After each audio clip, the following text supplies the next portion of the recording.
Elgin Park, yes, it's a very neutral place. There's no conflict there. It's colorless. People who look at my photographs will bring their own stories. They'll say, oh, this reminds me of the house that I grew up in. Oh, we were in a car crash that looked something very similar to that. So it brings those stories out in people.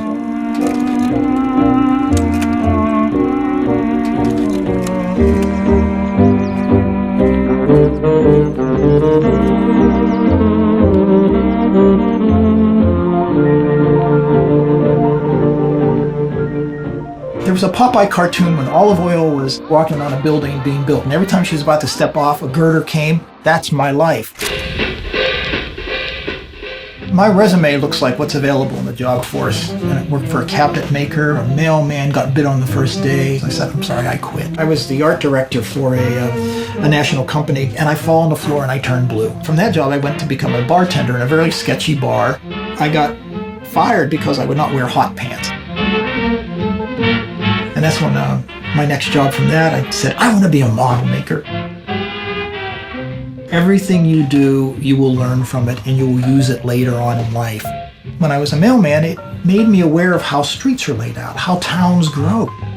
My photographs read well because there is a logic to it. Elgin Park is not just my little fantasy. I'm documenting the 20th century in a way.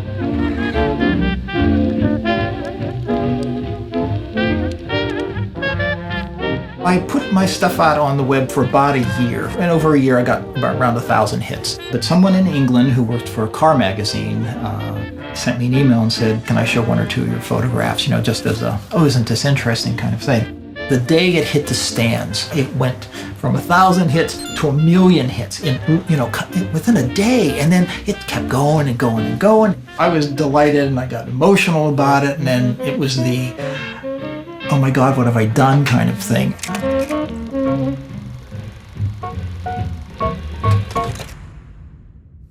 And then people, I'm a recluse. I mean, I'm very personable, and I can, go outside and talk to people, but recognition is tough for me.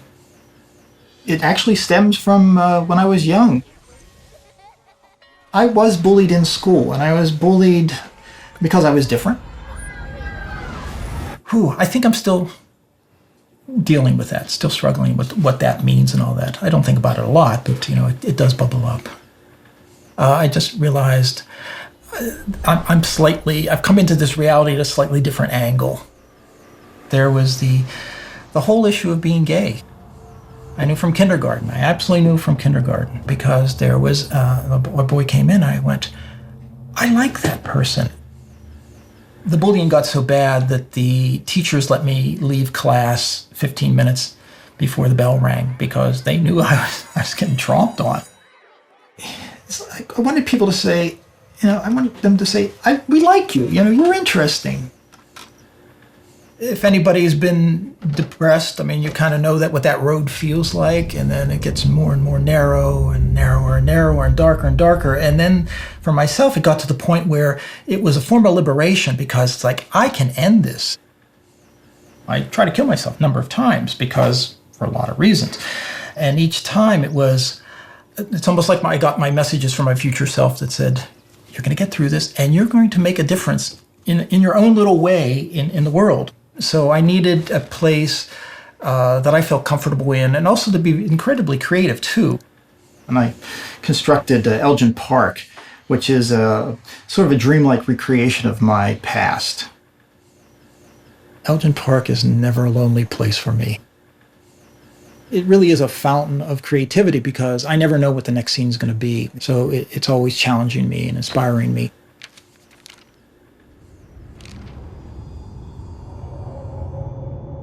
I admit, 40 years ago, recreational drugs, definitely. LSD of choice.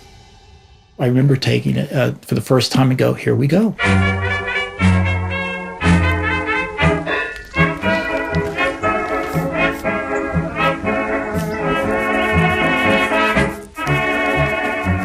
I I learned a very interesting lesson while taking it, is that I didn't have to go to foreign lands to meet foreign people and stuff like that. I mean, I went inwardly, and I was in territory that I had absolutely no idea where I was.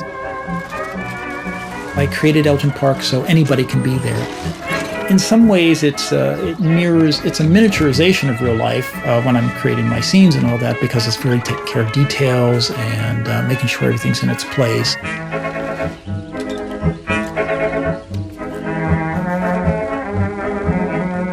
Elgin Park does have a darker side. It's not evil or anything like that, but some of it is based on stories that I've heard when I was little, and I leave out the more gruesome parts. But yeah, it's and it kind of you kind of need that little spookiness or whatever, you know, makes it interesting.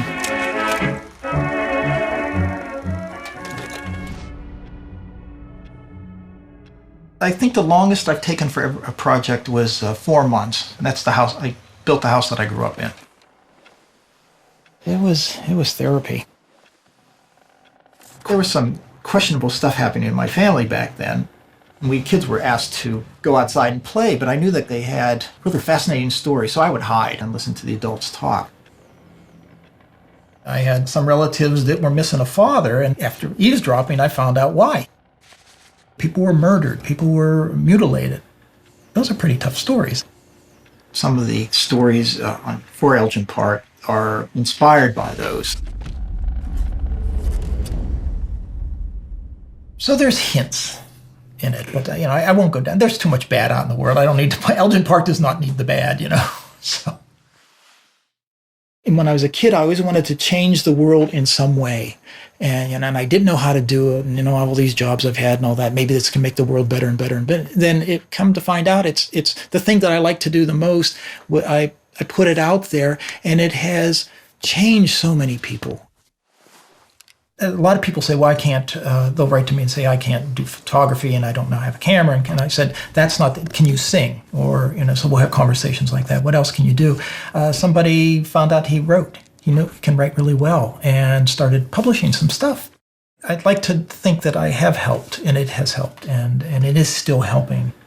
Elgin Park now has atmosphere and gravity. I mean, it's on its own. So if it ends for me, I think it will continue. It has made an impact. I almost feel like I'm finished. I'm finishing up the loose ends of my life. I mean, I don't. Maybe I'll be here another 20 years. I don't know. But you know, if I passed away tomorrow, that's perfectly all right. I feel like I've done something. My tagline is, the keys are in the car, there's a full tank of gas, and the food is good at the diner. You know, that's Elgin Park. You know? I don't care who you are.